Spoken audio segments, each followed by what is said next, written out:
Imagine this. Sometimes love doesn't return with a sudden deafening lightning strike, but with a slow, careful, and trembling step of fear. James isn't asking Diep for instant forgiveness as a gift, nor is he begging her to stay with a pathetic vow. He is simply asking for time. A few short days in Dalat, the foggy city where every secret is tucked away beneath the pine needles. No pressure, no need for an answer. Only one question hangs in the silent air, piercing the reader's heart. Can love be resurrected if both people dare to confront and stop running from themselves? If James and Diep's story about the precarious balance between past and future touches a corner in your heart, a moment you once yearned for healing, then please hit subscribe. Your love and patience are the key for us to continue writing the next chapter of this deeply moving journey. The Dalat morning arrived softly like a whisper, but that serenity was just a thin, fragile layer of veneer. The December sunlight, soft and pale gold, slipped through the old wooden porch, painting bright patches along the steps where James was sitting. He was alone. Elbows resting on his knees, hands loosely clasped as if trying to hold on to something invisible. His eyes were fixed on the fruit garden, where the pomelo trees swayed gently, their leaves rustling as if whispering old secrets he dared not listen to. They had returned from the beach the night before. The memory of that night still haunted him, fresh and painful, like a newly bandaged wound. Knees ringing laughter, and Diep's cautious, fragile smiles. It was a feeling of warmth, of authenticity, but devoid of any certainty. James looked tired in a way that 10 nights of sleep couldn't remedy. His body had rested, but his mind, a non-stop battlefield, was still fighting. Since dawn, he had replayed every scene of the trip, like a silent film, trying to search for dissect every slightest signal. Was Diep truly over it? Was he too eager? Or was she merely performing a final act of kindness, promising nothing at all? Behind him, the wooden door opened. Not a sound, but a shift in the air. Diep stepped out onto the porch, drying her hands with a small towel. Her hair was slightly messy, a little wild, still faintly carrying the salty scent of the night before. She paused, her eyes sharp for a fleeting moment when she met James's gaze, instantly recognizing the familiar distance, the inherent fear in his eyes. "You're up early," she said softly, her voice carrying caution, as if stepping on thin ice. James didn't answer right away. He took a slow breath, as if concentrating every cell to speak, then nodded. "Couldn't sleep. My mind wouldn't let me." She walked over and sat down beside him. She maintained an invisible but distinct gap between their shoulders. Not coldness, but certainly not intimacy. It was the absolute caution of someone who had been hurt before. The moment was silent. Only the thin sound of the wind threading through the pomelo leaves. Then from inside the house, Nye's laugh suddenly rang out bright and carefree. The sound of a soul untouched by the anxieties of adults. James closed his eyes for a brief moment, as if allowing himself to feel that tranquility. "She had a wonderful time," he said softly, his voice hoarse, "at the beach. She smiled so much." Diep nodded her lips, easing into a slight smile. "She did. It's been a long time since I've seen her that happy." Another silence settled, but this time it wasn't sharp. It was a large void, holding all the things that were still unfinished, the words yet to be dared. James slowly rubbed his palms together, searching for courage. "I keep thinking about the trip," He admitted, his voice trembling slightly. About us, about how things used to feel, and how terrifying this current uncertainty is. Diep looked down at the wooden floor. She didn't evade the question, but she couldn't answer it either. I don't know how I'm supposed to feel anymore, she said, her voice filled with bitter honesty. I don't have the strength to be angry like before, but I'm also not okay.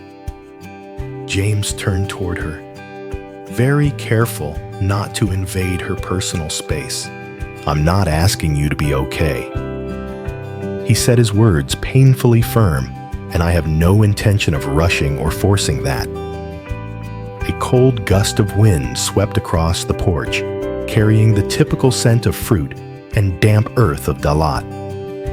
Diep watched a dry pomelo leaf slowly tumble along the steps like the relationship itself. Forgiveness doesn't come all at once, James, she whispered. Sometimes it arrives slowly, in small pieces, and I'm intentionally holding on to a part of the pain. It's like an anchor. James nodded, his gaze unwavering. I understand, and I'm not trying to be the one who fixes that wound for you. You are the only one who can do that. Inside, the door creaked open again. Ly appeared with her hair sticking up everywhere, eyes beaming. Uncle James, Mom breakfast is ready, the girl announced proudly, interrupting the tension. James smiled a genuine smile this time. She hasn't stopped smiling since we got home. Diep's lips curved slightly. She keeps talking and talking about the waves. She's forgotten everything else. They walked inside together. The breakfast was simple hot rice eggs and a surprisingly quiet comfort. Ly talked non-stop, recounting every moment at the beach, as if afraid the memories might vanish. James listened intently, never interrupting, laughing at the right moments. Diep observed him from across the table. He wasn't trying to impress. He wasn't overly apologizing with words, he was simply present. That presence was what she had yearned for all those years. After breakfast, when Ly ran out to the garden to play, James finally continued. Diep, he said carefully, like laying down one brick at a time. Maybe we shouldn't rush back into everything. We should change the setting. She looked up, her eyes full of doubt. What do you mean? Go back to the city? Not run away, he said gently but firmly. Just give ourselves some extra space to breathe, somewhere the past has no footprint. A real pause. She considered his words. Where? She asked, her voice starting to carry a hint of curiosity. Dalat, James said. Just a few days. A quiet, fog-shrouded place where we don't have to pretend everything's fixed, but we don't need to fight either. Diep looked him straight in the face. He wasn't begging. He was asking. A sincere invitation. You're not trying to fix things with another romantic trip, are you? She asked softly, her eyes searching. You can't buy forgiveness with scenery, James. James shook his head. No, I'm inviting you to a place just to sit still. You don't have to love me. You just need to stop running. James was no longer trying to justify or excuse himself. He just looked at Diep, and that sincerity disarmed Diep more than any flowery apology could. I just want a life that feels like ours now, he said quietly, his voice dissolving into the cold air. Even if it's smaller, even if it's slower. Diep didn't answer right away. She turned her face toward Tu Lam Lake, the surface as still as a giant mirror reflecting the tall pine ridges. She felt the shift. The difference between the current James and the past James wasn't any grand action, but the willingness to be vulnerable. That's a very big promise, James, she said, her voice a thin wisp of air. A life that's ours. Do you know what it requires? It requires you to trust that I can accept the most imperfect parts of you. James stepped closer, maintaining a respectful distance. I'm learning to trust that. Look. He smiled softly, pointing at the fog curling around the opposite hillside. This isn't a tactic. This is just a place where we can breathe together, not a solution. They stood there, watching the small boats glide across the lake's surface. Nee, having run back toward them, clutched a dry pine branch. Mom, Uncle James, I found a magic wand, the girl exclaimed, deep bent down her eyes full of affection. Oh, really? What are you going to use it for? To make everything fun forever, Nee stated confidently. That innocent statement unexpectedly touched both Diep and James. James smiled a smile containing deep sadness. He gently stroked Nye's hair. That's a wonderful wish. The evening settled over Dalat, bringing with it a bone-chilling cold and the faint, gentle scent of burning pine from the fireplaces. They had dinner at a small, cozy restaurant. Nee had fallen asleep on the chair, her head resting on Diep's shoulder. There was no serious conversation during the meal. They only talked about small things, the flavor of the lau ga la, a chicken and basil hot pot, the stillness of the lake, or how bravely Nye had crossed the wooden bridge.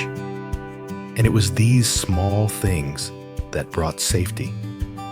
When they returned to the guest house, James carried Nye into the bedroom, gently placing her on the bed and tucking her in. When he stepped out, Diep was standing by the window, looking out at the pitch-black night of the pine forest. Are you afraid? Diep asked without turning around.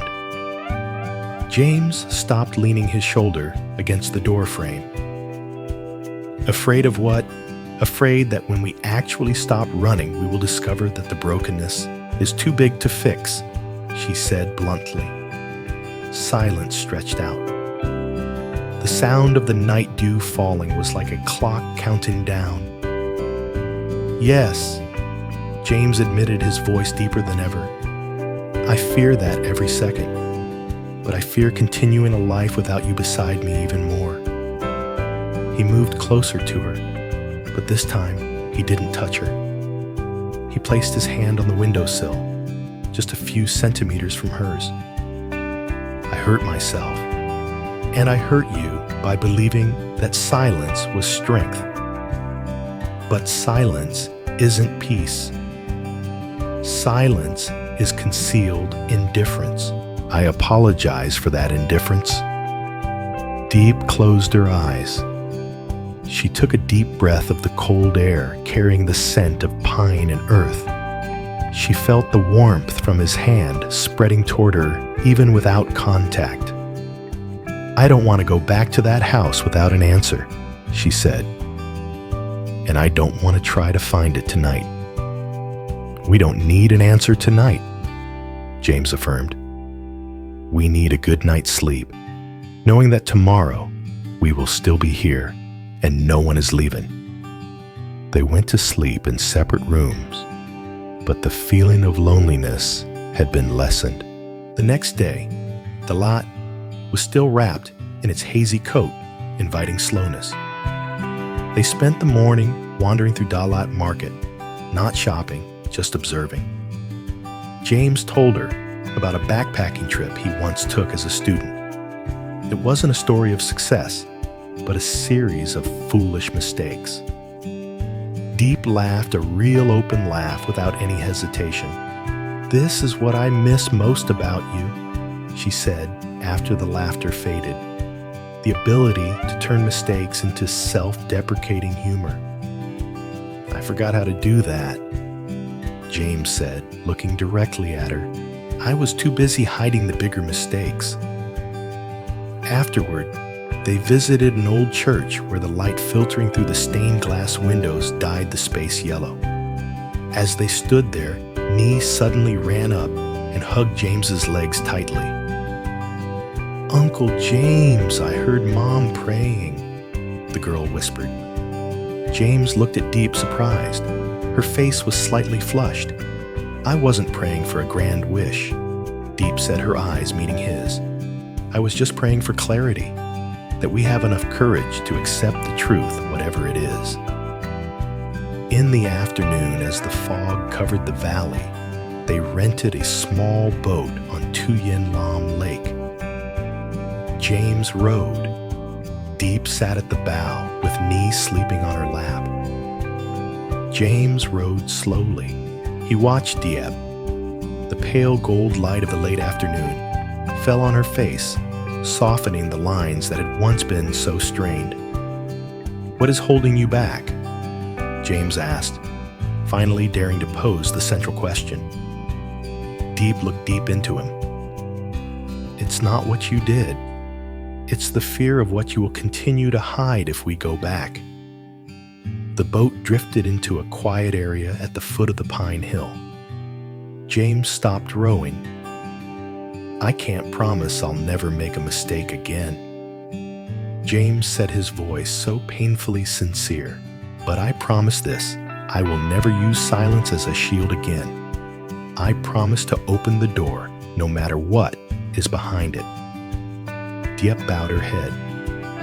She gently rubbed Ly's back, feeling her daughter's steady breathing. "All right," she said, and the sound was a relief. "Here's my deal, James. We won't go home right away. We stay in Dalat for one more week, not for dating, not for fixing, but to learn how to say everything. I need to see you act differently, not just talk." James nodded, relief flooding him. 1 week, no pressure, no running away.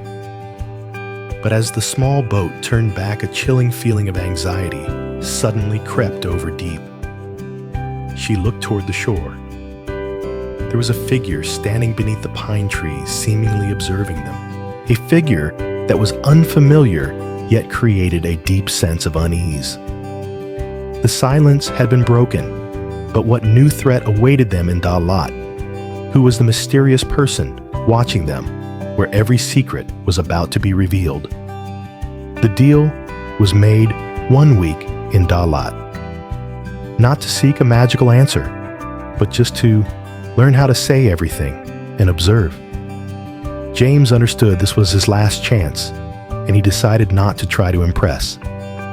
He was no longer the hurried man, always looking for a quick fix. He became the man who was present. The first few days passed with an unexpected, gentle rhythm. Early in the morning, James didn't retreat to the porch alone. He brewed coffee, brought it out to the balcony, where Diep was sitting, wrapped in a blanket, and sat with her saying nothing, simply sharing the silence. Diep still maintained an invisible distance. She observed James in every action. When Ly spilled her milk, James didn't frown. He just smiled and said, "It's an accident, sweetheart." He cleaned it up himself, not leaving Diep to do it. When Diep received an urgent work call, she saw him gently lead Ly outside to play so she could have absolute privacy. And when he returned, he didn't ask a single question about work. He respected boundaries, something he had always unintentionally encroached upon before. On the third night, they sat together by the fireplace, reading in a completely new kind of silence. Diep felt comfortable with this silence. It was the silence of connection, not the silence of alienation. "I used to think you didn't know how to be with me without having to say or do something grand," Diep said softly, her eyes still glued to the page. James put his book down. "I thought my silence was protection, but it was avoidance," he admitted. "I was afraid if I said everything you'd see how broken I was." Diep nodded. "I understand that feeling. but I would rather see you broken than see you disappear behind a wall of silence. The progress started to make Diep feel more uneasy than reassured. James's change was too significant, too perfect. That afternoon, when James took Ly out for ice cream, Diep walked alone around the hydrangea garden. She felt a mild panic rising. She wondered what was being hidden. Was this perfection real, or was it just a new, more sophisticated mask? She had trusted him once, and it had nearly ruined her. She sat down on a wooden bench, tears threatening to fall. Forgiveness wasn't a switch. It was a process of opening the heart, and every time she opened it, the fear rushed back. James returned. He saw her sitting there not crying, but something was tense in her shoulders. He didn't ask what was wrong. He just sat down beside her, handing her the ice cream Ly had bought for her green tea flavor. "You remember," she whispered. "I only eat green tea ice cream." "I've memorized everything you like," James said gently. "I just didn't use them often enough." He didn't demand she speak. He was just there, and that patience broke Diep's resistance. "I'm scared," Diep admitted, her voice trembling. "Scared that I'll trust again, and one day realize I'm alone again." James put his ice cream down. He turned toward her. "I can't promise I'll never make a mistake," he said. "But I can promise one thing, Diep. I won't disappear when things get hard. If I can't speak, I'll write. If I can't write, I'll sit still. But I will stay." He put an arm around her shoulder, not pulling her close, not possessive, simply offering warmth and presence. She didn't move away. She rested her head on his shoulder. And in that moment, some wounds don't heal because someone says the right words, but because someone stays long enough for trust to slowly find its way back. The final night in Dalat arrived. As darkness fell, the twinkling lights below the valley looked like fallen stars. "Can we stay here forever?" Ly asked, her eyes sparkling as she looked out at the city. James smiled. "I wish we could. Maybe not forever." Diep said softly, her hand holding his tightly, but long enough to breathe. They decided to walk around Xuanhuang Lake one last time before going home. Ly ran ahead, playing a game of counting street lights. Diep and James walked slowly. "We'll be going back soon," Diep said, a hint of worry in her voice. "Life doesn't stop forever." "I know," James replied. "But whatever happens next, I won't face it alone. That is my promise." She didn't answer, but she didn't let go of his hand either. That was enough. They had left the house behind, taken a quiet trip to Dalat, not to fix the past, not to decide the future. They simply allowed themselves to breathe. They walked side by side, sharing the silence, letting time do what words could not. However, as they passed an old stone bench, Diep suddenly stopped. "Wait, James," she whispered. Her eyes were fixed on something on the bench, right beneath the faint streetlight. It was a hydrangea flower, had withered, but was carefully placed. And next to it, there was a small piece of paper, folded into quarters. A chill ran down Diep's spine. It was the sense of unease from Tuyanlam Lake the day before, now returned. Someone had been watching them and was trying to send a message. James felt her hand go ice cold. "What is it?" Diep slowly picked up the note, her hand trembling. She unfolded it. Only one sentence was written in sharp, cold handwriting. "He hasn't changed. He's just stalling. Don't trust the promises of Dalat."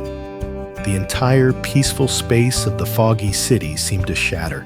James looked at Diep's pale face, then at the note. The slow healing they had just found was challenged by a secret from the outside. This mysterious note is the shock needed to move the story from a phase of inner healing to a stage of confronting a secret from the past. The next part will focus on the extreme tension as Diep and James must face this warning message, and James finally has to reveal a part of the truth. In that moment, the peaceful world of Dalat shattered. The tiny piece of paper with its cold, sharp text became undeniable proof of an external threat lurking nearby. Diep stood motionless, her hand trembling as she clutched the note. She didn't need to look at James to know his face was white. The piece he had just found over the past week was destroyed in an instant. Who? Diep whispered her voice, just a cold wisp of air. She looked up at James, and her eyes no longer held forbearance or hope. They returned to the cold suspicion of the early days. Who knows we are here, and who is it that thinks you are just stalling? James offered no defense. He didn't ask her if she believed the message. He just knew this moment had arrived. He had to choose continue protecting the secret or gamble everything on the truth, not here. James set his voice, deep, almost a growl.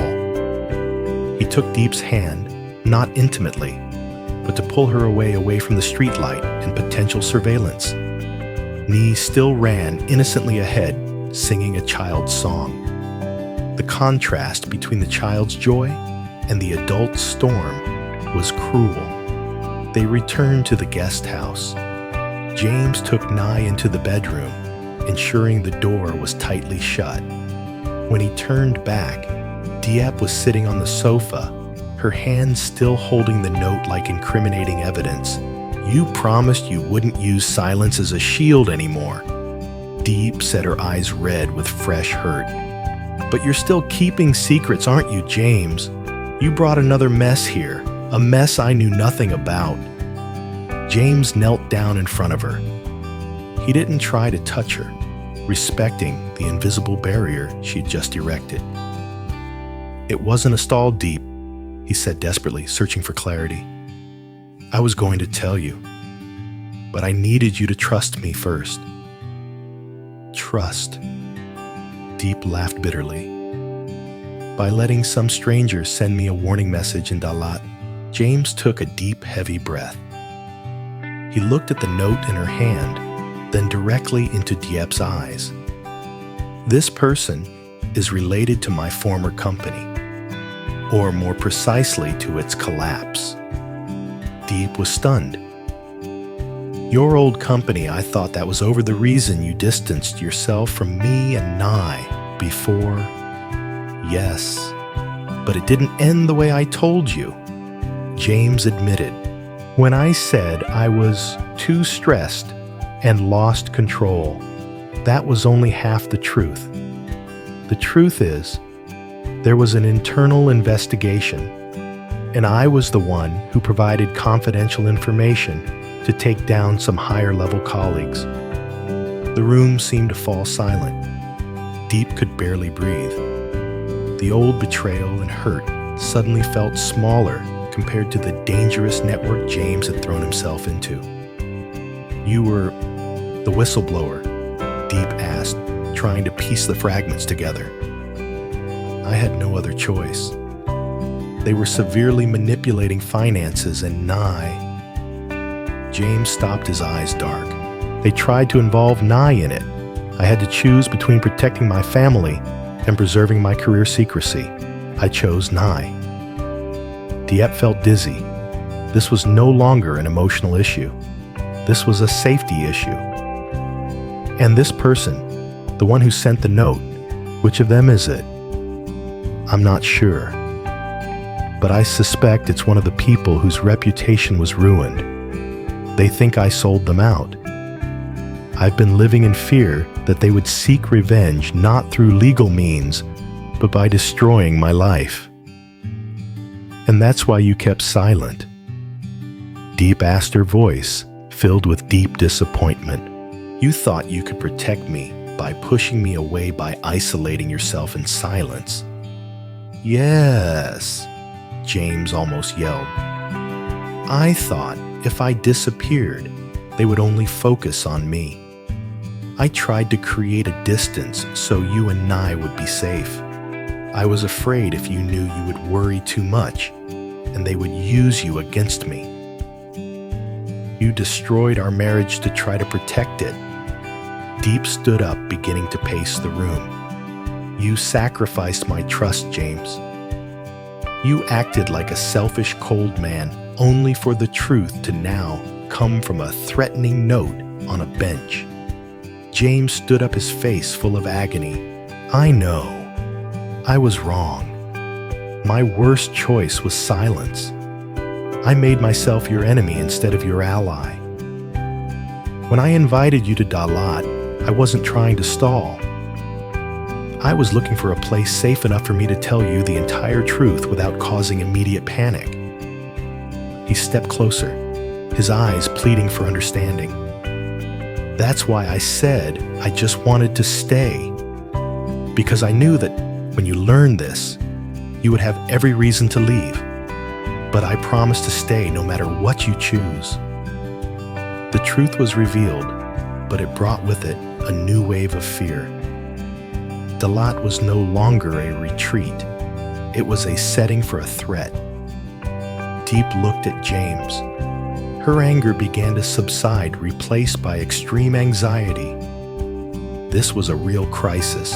We can't go home immediately. Diep said, her voice turning coldly pragmatic. If this person knows we're here, they will know where we're going next.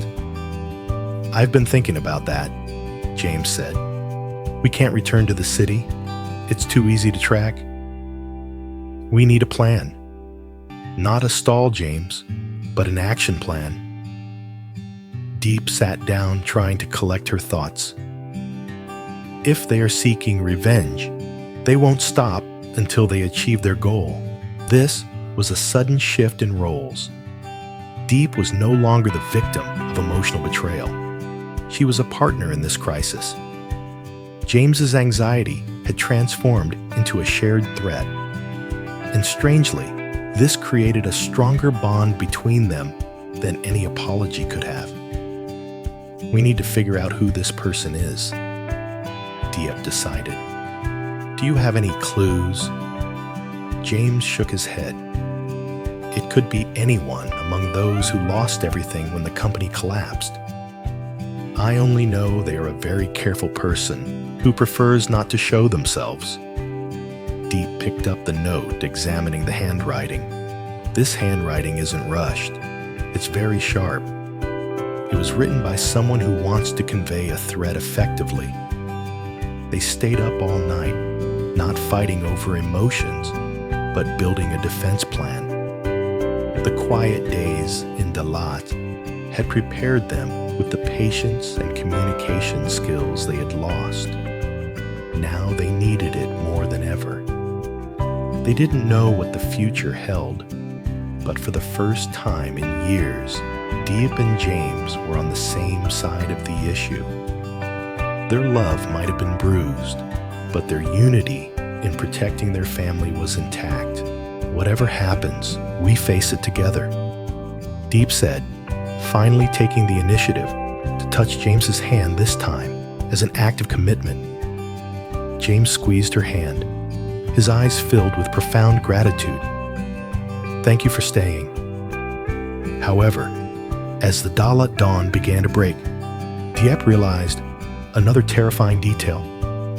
Someone had taken a photo of them on the boat on Tu Lam Lake. The warning note was a psychological threat, but the photo meant they had been watched very closely for a very long time. And this was not a game.